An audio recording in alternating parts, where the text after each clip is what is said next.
مرحبا بكم في قناة ألغاز للأذكياء. هل أنتم مستعدون لاختبار ذكائكم؟ لدينا 10 ألغاز مشوقة. أجب عنها قبل ظهور الحل. اللغز الأول: شيء كلما أخذت منه كبر، ما هو؟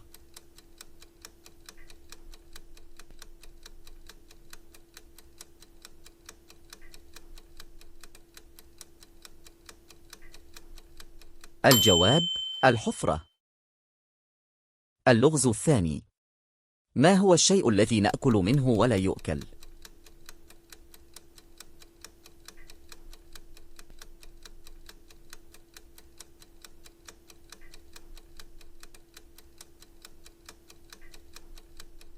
الجواب: الصحن.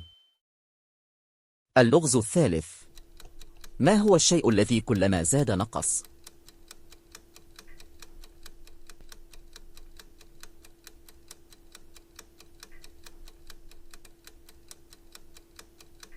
الجواب: العمر.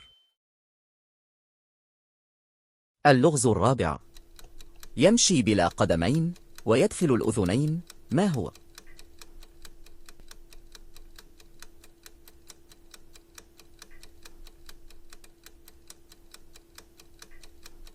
الجواب: الصوت.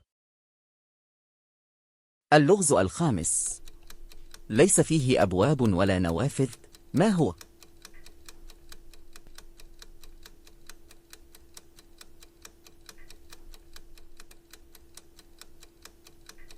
الجواب: بيت الشعر. اللغز السادس: ما هو الشيء الذي لا يمشي إلا إذا ضربته؟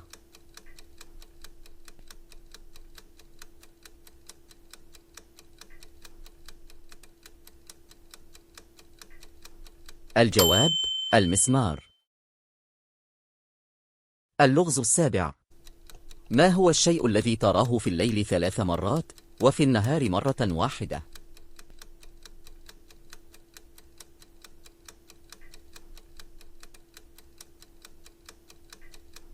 الجواب: حرف اللام. اللغز الثامن: شيء إذا أضفت له الماء كبر وإذا جف صغر، ما هو؟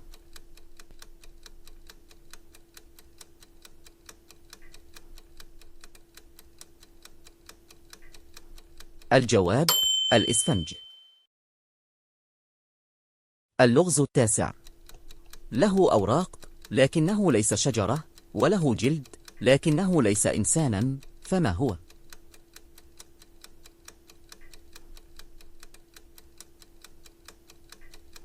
الجواب: الكتاب. اللغز العاشر: شيء تذبحه وتبكي عليه، ما هو؟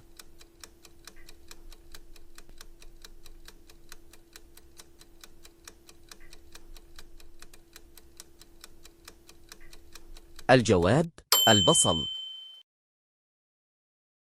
كم لغزا استطعت حله؟ اكتب نتيجتك في التعليقات. ولا تنسوا الإعجاب بالفيديو والاشتراك لتصلك تحدياتنا القادمة. نراك في الفيديو القادم.